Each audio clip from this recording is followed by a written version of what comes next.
Hello, everybody. First off, thank you for being here, for spending part of your day with me here at A2Z Virtual 2021. Let's jump right into this. Let me hit this, hit that. There we go.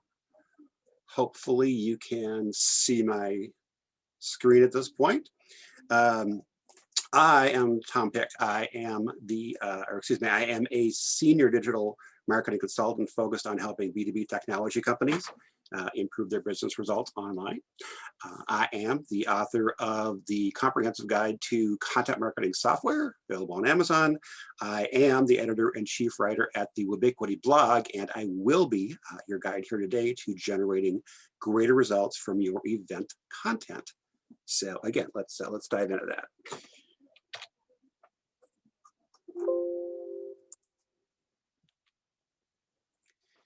So here's our agenda. To start off, we'll talk just a bit about why it's vital to think about how to strategically, easier for me to say, combine event and content marketing to really maximize the results from both. Then we'll take a quick look at how these two areas of marketing, or different types of marketing, how they differ, as well as how they, very importantly, how they overlap. And then we'll dive into what type of content to create at each stage of your event, and what channels to use to maximize the impact of that content. But first, before we get into that, I'm fortunate to have the opportunity to work with a number of clients in the event space and some really great companies. And I'd just like to quickly acknowledge a few leaders. For multi-session, sort of multi-virtual location online events like trade shows and expos, I have to give a shout out to Stas and his team at VII Events, the host of today's event. If you take a look around the virtual space that they've created for today, it's a really amazing tool that they've created. For individual events focused on audience engagement, one of the best options I've ever used is Shindig. Its key strength is really how it enables event participants to sort of mingle and network as naturally and spontaneously online, using private video or small group video chat as they can at in-person gatherings. And for large in-person events, which should be happening again by this fall, and for large, complex live event production, G2 Planet offers a really superior combination of functionality and service. So those are some of the leaders I'd just like to call out. At the lower end of the market, there are lots of options. There's Zoom, of course, which we're using here today for this portion of the event. Eventbrite is pretty solid. There are even counties in the US right now that are using Eventbrite to help schedule appointments for their COVID-19 vaccinations. So that's kind of a important thing for them. So there's good things about their platform. To kind of set the stage, so why is this important?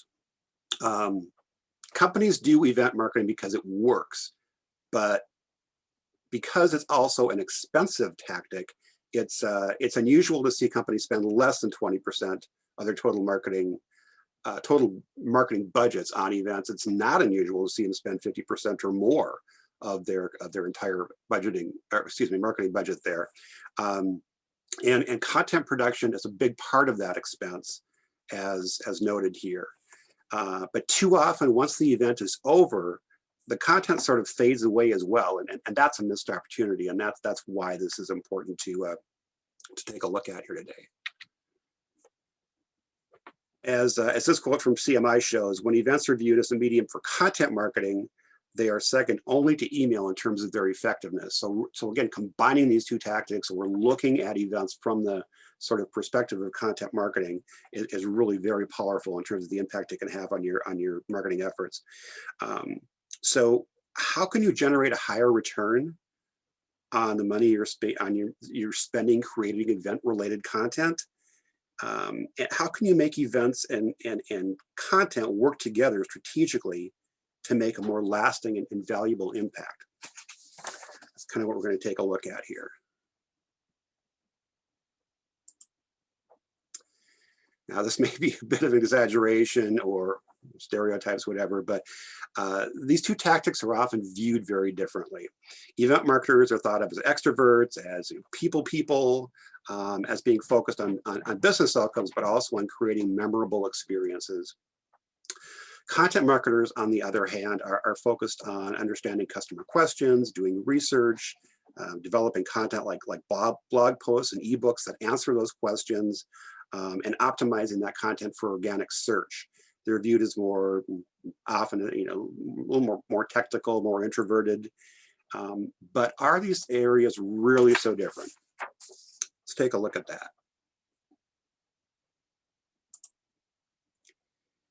Now, there are some key differences between these two tactical areas, to be sure. Events, particularly live events, are about getting out of the office, getting away, having memorable and unique experiences, and of course, the networking. Right? Other than the educational value, the key reason people attend events, whether online or in person, is to reconnect with industry contacts and meet new people to make new connections. Content marketing, on the other hand, is about making the brand more visible in search, largely. And unlike a presentation at an event, a really solid blog post or article can generate interest and results for years after it's produced. And content doesn't rely on the consumer being in a specific place at a specific time. If your company is hosting an event on July 31st, I can't show up on August 15th and hear your message, but I can read your blog posts a day later, a week later, a month later, a year later. With content, there are no constraints in terms of space and time as far as consuming that content. That said, there are a lot more attributes that events and content marketing have in common. Both, for example, can help you reach new buyers, educate them about your solutions, and generate leads. Both help build new relationships around, and trust. And now at events, trust is established through face-to-face contact. Online trust is established based on the originality and the expertise that you demonstrate in your content. Events produce shareable moments.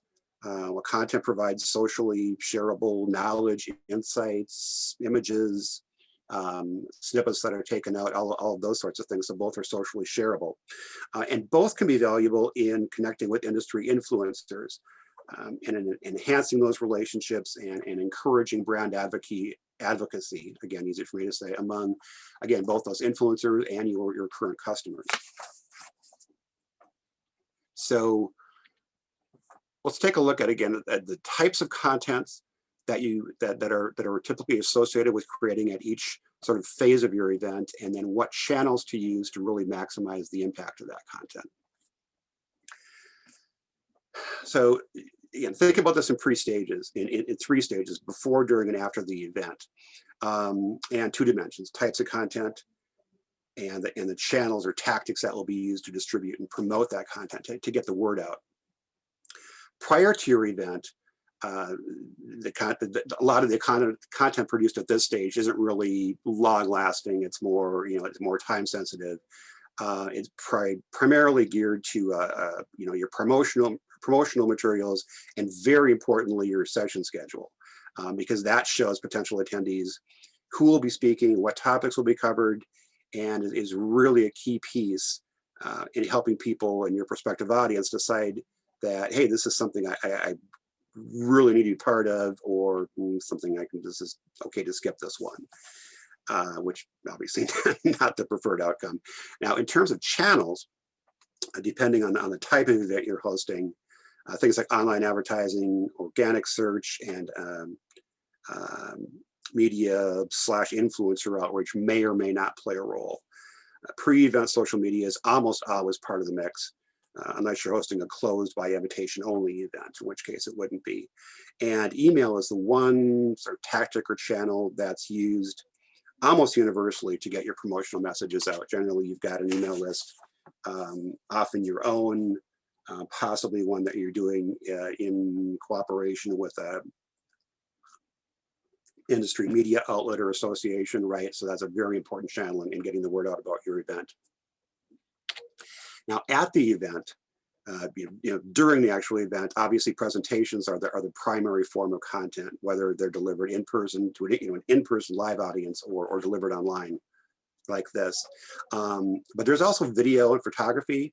At a live event, this means the professionals that you've hired to document the sessions, as well as to interview attendees and customers and capture candid moments as the event goes on. Big events are often used as the platform for major announcements like new product releases or partnerships.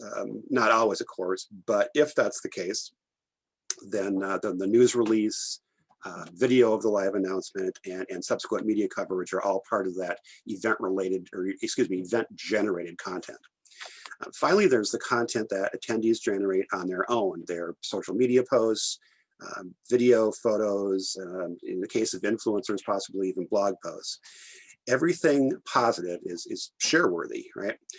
Social media walls, the large video monitors which display a real-time feed of attendee social media posts using the event hashtag are now common at live events, especially large live events. And speaking of which, your event should, of course, have a hashtag, preferably only one, and promote this everywhere and encourage your attendees to use it. That's sort of what ties all of that social media content around your event together.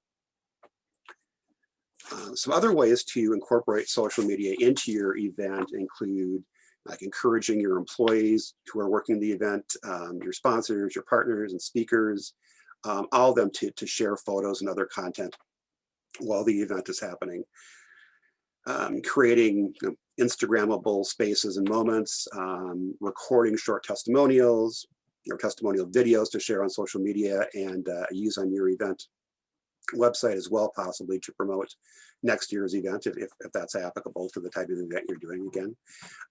If you have industry influencers at your event, whether as presenters or just attendees, their social media output becomes another key channel. So encourage and make it easy for them to post that event-related content. Now, depending on the nature of your event, you may want to live stream select sessions on Facebook, YouTube, Twitter. And finally, an idea, I haven't seen these a lot, but they're kind of cool, video or digital centerpieces, which are essentially purpose-specific tablets. And these can be used for live streaming. Again, think of at a large event in a hotel, banquet room. They make the speaker easier to see and hear in the back of the room. They can also be used for like audience presenter Q&A, sponsorship messages. There's just lots of creative applications for those.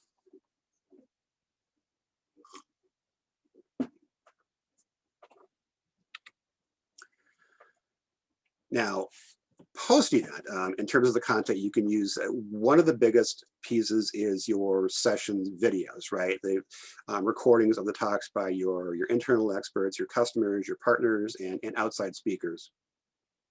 Regarding outside speakers, very importantly, it's imperative to negotiate usage rights for that content before the event. Some presenters, especially like keynote speakers, top influencers, industry analysts, those sorts of people, may insist on really tight control over how their content can be reused and shared. So make sure that you clarify beforehand whether and how you can use all or any part of their presentations. Now, even if you can't reuse the entire talk, you may be able to use short snippets in your highlight video. So you may be able to edit out pieces and use those even if you can't use the whole thing. Content like the highlight videos, testimonials, and your photo gallery can be combined both as sort of a look back for attendees or people who weren't able to make it to the event, as well as promotion for upcoming events. Another talk, blog posts and ebooks. You should evaluate every session for use as a blog post or possibly several blog posts, or even if it lends itself to that as an ebook. So customer stories, use cases, research-based presentations, and how-to sessions all make great digital content. The presentation slide deck and video transcript provide a great starting point, and that simplifies and speeds up the work of repurposing that session content. And then also consider topic focused posts, or maybe there are multiple sessions kind of around a similar topic, and you can write a kind of a lessons learned sort of post, as well as event highlights and photo collage posts where you can do some name dropping, key customers, sponsors, partners, media, influencers, any of those folks, and that in turn also encourages more social sharing, which gets the word out even further. For the summary report, use like text graphics and photos to create an interactive online event summary, highlighting popular sessions and key information shared. This is especially appealing to people who were invited to the event but didn't respond, or who registered and weren't able to attend, right? But people who sort of wanted to be there but for one reason or another couldn't, and they can kind of catch up on some of the highlights, some of the key points after the event is over. It may also be of interest to attendees, especially at multi-track type events where the attendees may not have been able to sit in on every session of interest. So they went to one session, but then they can rewatch another session kind of post-event. And as for getting all of that great digital content out into the world, obviously many of these formats work great as social media posts. If you created an ebook based on your event content, you can use that for lead generation. You can look at search marketing and paid social media to promote that. Blog posts and videos should, of course, be optimized for search. It's a widely reported fact, but worth repeating here, that YouTube is actually the second largest search engine. So it's great to get video out there and have that search optimized. Again, reusing that content post-event to sort of keep the value, or have it keep delivering value even after the event is over. And then finally, email. Send follow-up email messages to all your attendees, pointing them to event-related resources, such as presentation decks posted online, and again, the videos of those sessions that they may have missed. Thank them for attending, of course, and if it's applicable, invite them to save the date for your next event or your next year's event if it's an annual sort of thing.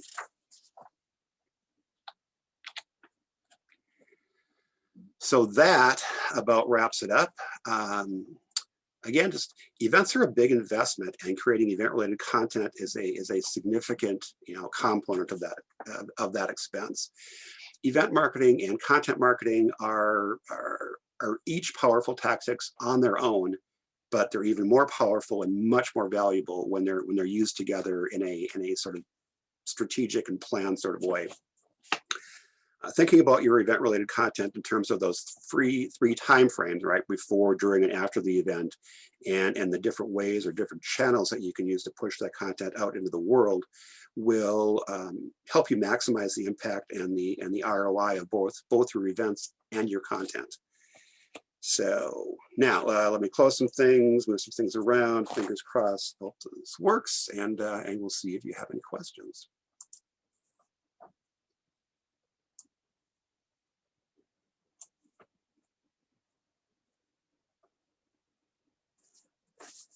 All right, any questions today on any of that?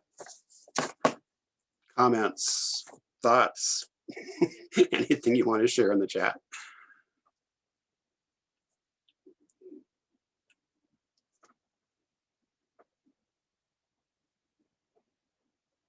Well, you're welcome, Madeline. Thank you. That was glad to hear that was helpful.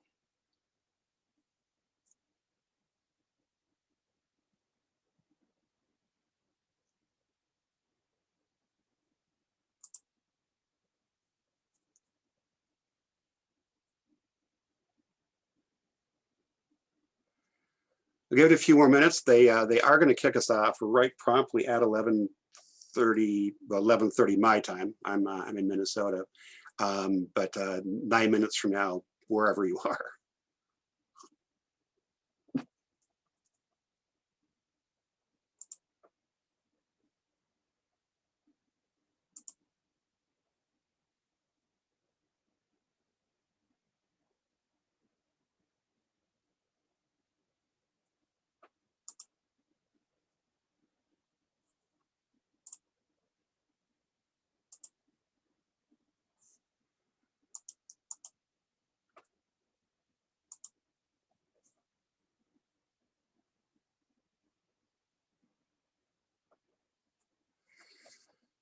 Okay, from Kelly. Glad to hear it was helpful.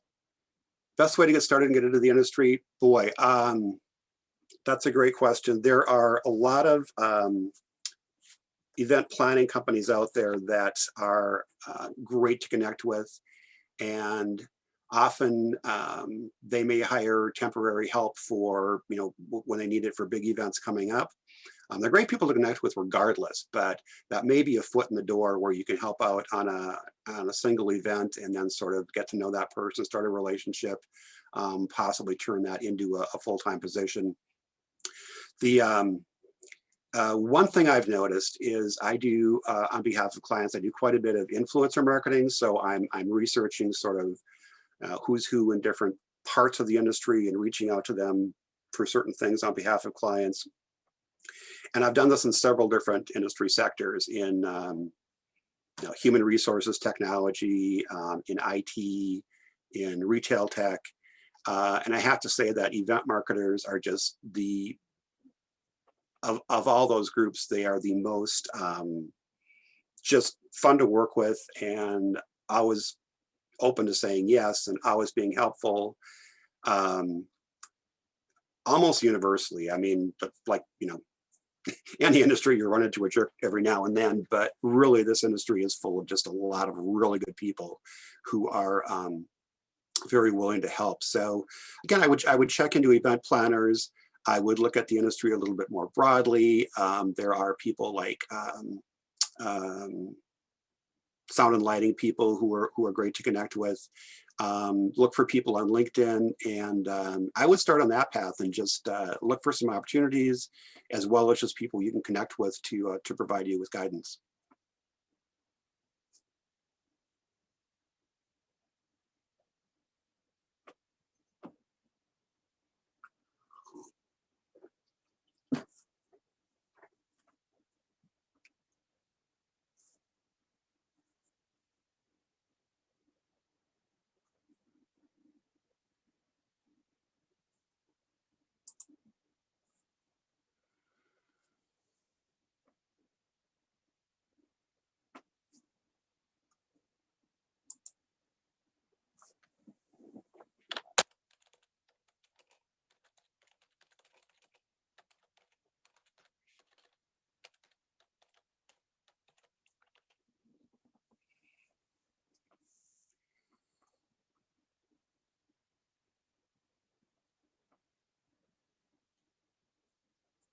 Any other questions, folks? Otherwise,